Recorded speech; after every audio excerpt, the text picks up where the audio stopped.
bunch of high schoolers are outside playing football. Their coach is a bit of a hothead.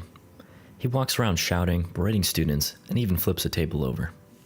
A mysterious figure approaches him from behind, but says nothing. The scene fades to black. A few teachers and the principal, Miss Drake, are seen working well into the night on how to allocate the school's annual budget. They wrap things up and head out, but Miss Drake forgot her keys.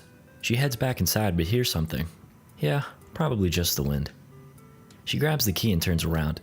Coach Willis is looming over her. He remarks on her beauty, but Miss Drake is dismissive. He blocks her path and asks for a pencil. It takes some persistence until she finally hands it over. Once more, he tells her how beautiful she is before grabbing her hand and stabbing it with the pencil. Miss Drake slashes him with the keys in retaliation, then makes a run for it. She tries to exit, but the door is chained shut. Coach Willis turns on the intercom. Would Miss Drake please report to the principal's office? She runs towards another locked door and sees Mrs. Olson, but she doesn't have any keys either. Great. Miss Drake manages to find her keys and grabs a pair of scissors for self-defense. Coach Willis closes in, but Miss Drake gets out just in time, locking the coach in, but dropping her scissors. Miss Olson stares blankly at Miss Drake and stabs her repeatedly with the scissors. We're introduced to the high school and the main characters.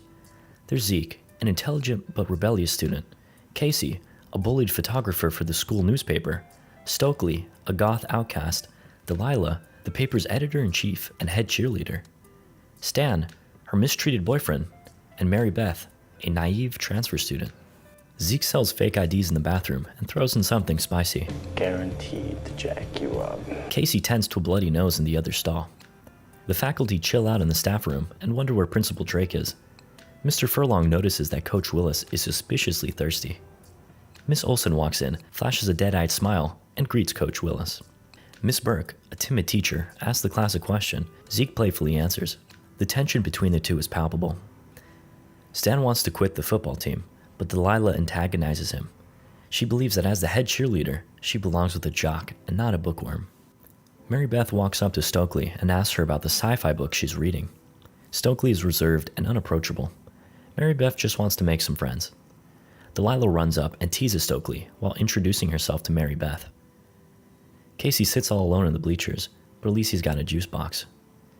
He stumbles across a strange object in the field when Coach Willis abruptly appears behind him. He's getting quite good at that. He bullies Casey a bit. Get out of here. Casey runs off.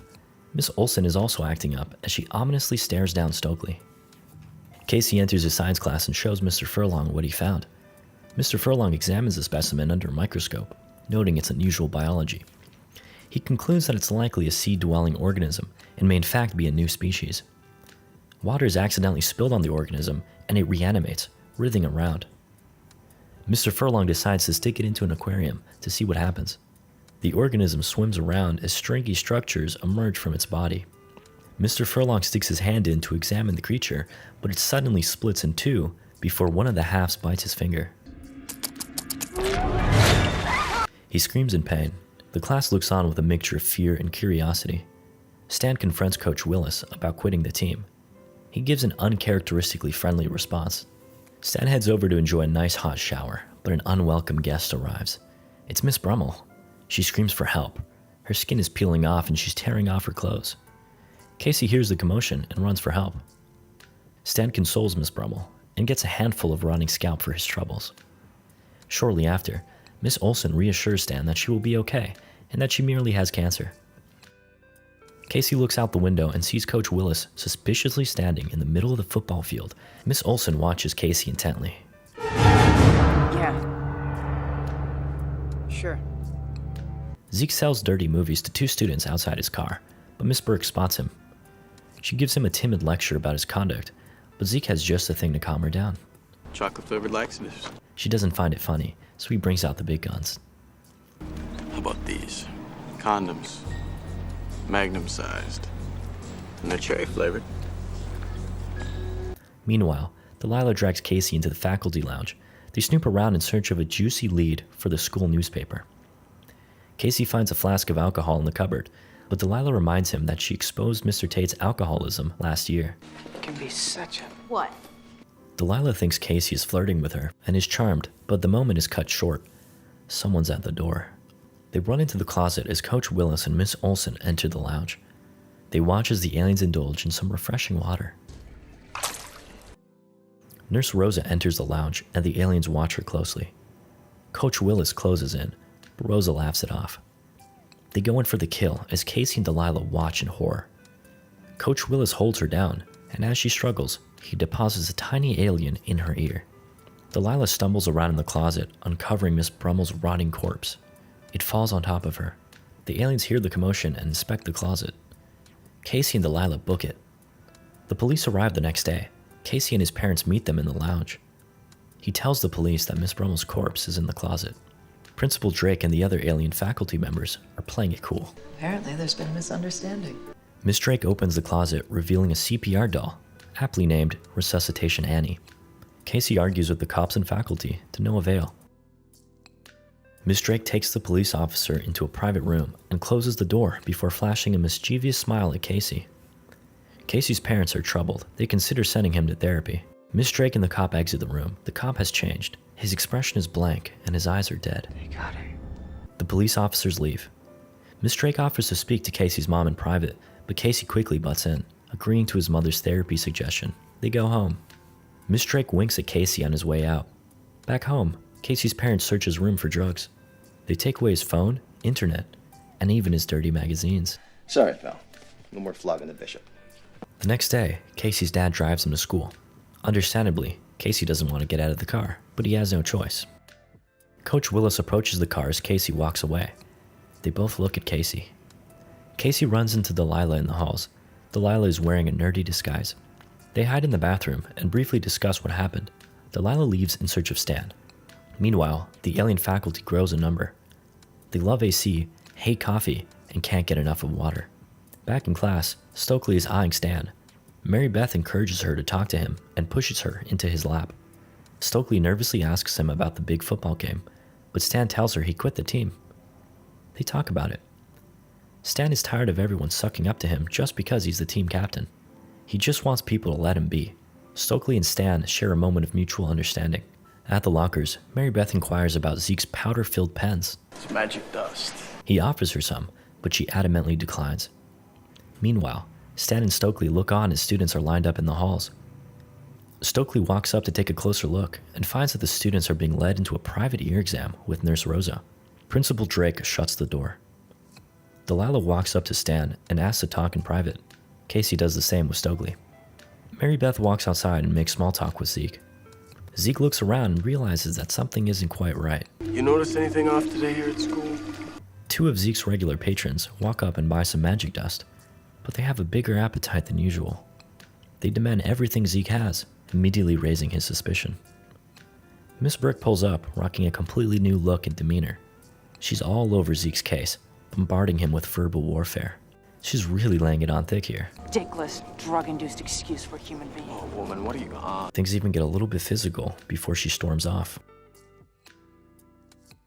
While in the library, Casey tells Stokely everything that happened. They get into a little discussion about sci-fi, with Stokely flexing her movie knowledge on Body Snatchers and The Puppet Master. She doesn't believe Casey, but entertains him nonetheless. She suggests that the aliens, if they are indeed real, may be spreading through parasites. They meet back up with Delilah and Stan, then head over to the science room in search of the aquarium. The parasite is gone. Stan is lost, so Casey quickly fills him in. We think aliens are taking over our school.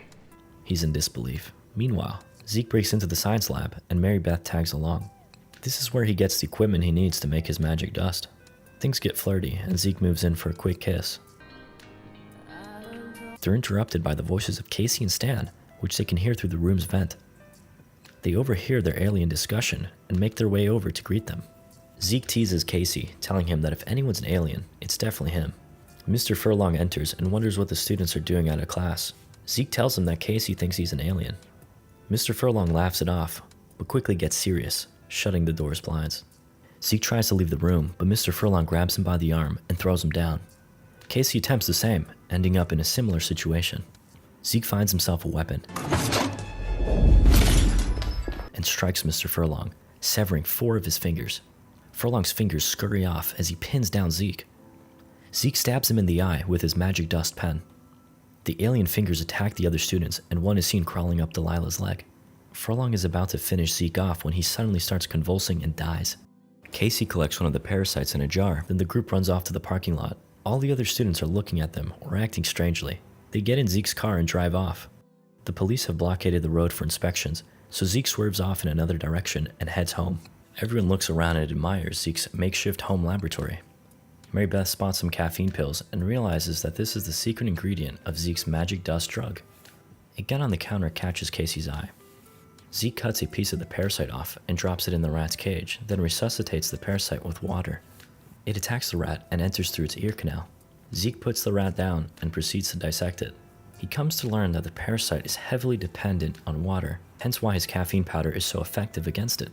Caffeine is a diuretic. It dries you out. The group turns to Stokely for insight, seeing as she's a sci-fi buff. She theorizes that the parasites are all connected to a leader, and that if they just kill this leader, everyone will return to normal. Casey insists that they should fight off the alien invasion, but Stan makes light of the fact that any one of them could be an alien. Delilah begins to suspect Stan due to his recent change in behavior. Zeke decides that they should vet each other by snorting his magic dust. Everyone is apprehensive. Casey goes first, and within a few seconds, erupts in a fit of giggles. This freaks Stan out. He grabs the gun off the counter and points it at Casey. Zeke explains that he's just tweaking. Stan is on edge and holds Zeke at gunpoint until he snorts the magic dust.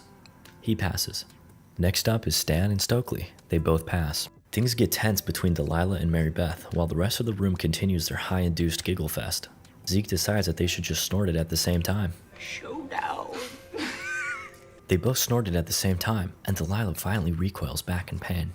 Stan takes a look. Parasites are crawling beneath her skin. Casey points the gun at Delilah, but he hesitates. Stokely grabs the gun and starts firing. Delilah makes a mess, destroying Zeke's supply, then runs away towards a car, presumably piloted by one of the alien students. Mary Beth inexplicably laughs. The group reasons that they still have enough caffeine powder to take out the queen, and that she must be at tonight's football game. The football team is dominating the competition, making sure to convert every opposing student they tackle.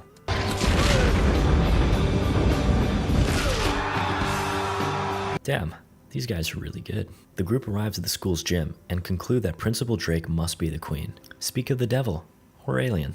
Stan and Zeke restrain her as Casey readies the powder. Stan holds her at gunpoint as Casey looms over her, caffeine in hand. Principal Drake plays dumb quite convincingly, fooling Casey and causing him to hesitate. However, Zeke is built different, so he shoots her right in the middle of her head. Perhaps there's been a mistake. Never mind, definitely not a mistake.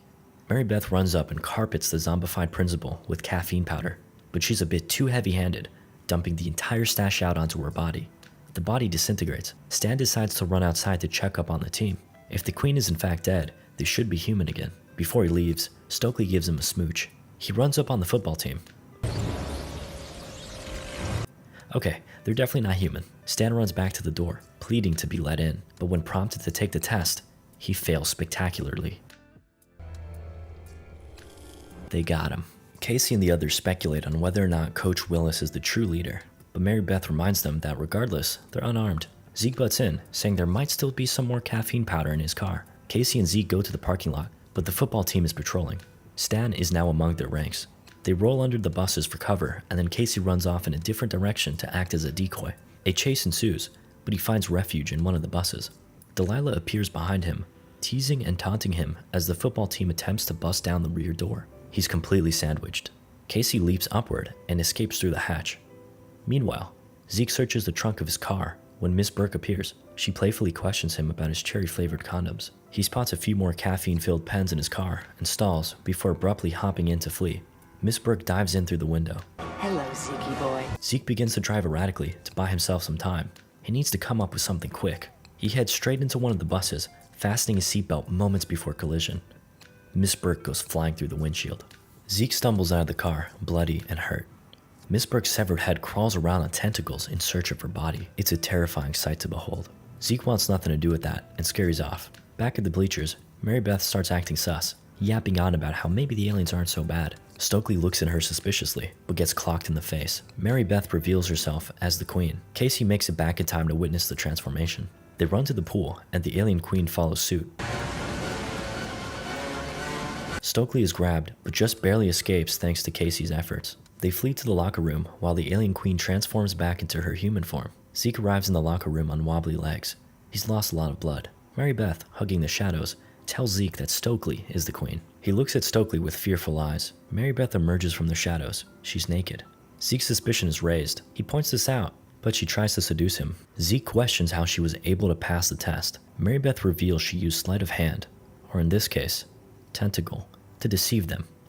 Zeke discreetly readies a caffeine pen and strikes, but Stokely stops him. She must have been transformed during the pool incident. Casey grabs her from behind and throws her in a storage room, locking her inside. Casey and Zeke run off, but are split up amongst the commotion. Casey sees Zeke get launched in the air. He runs to aid him, but he's unconscious. Mary Beth calmly walks the locker room, speaking to Casey in a soothing voice. Her true alien form is visible through her shadow. She argues that she can make Casey a part of something greater, something perfect, something fearless, an existence without attitude or conflict, an existence where everyone can belong. Casey retorts, I'd rather be afraid. Mary Beth cuts out the nice girl act and transforms into the queen again, launching lockers at Casey as he runs off. Casey runs towards the bleachers and sets them to close as the queen continues her pursuit. Casey baits her inside the bleachers as it closes. She's too focused on him to notice. The bleachers slowly close, segment by segment, entrapping the queen.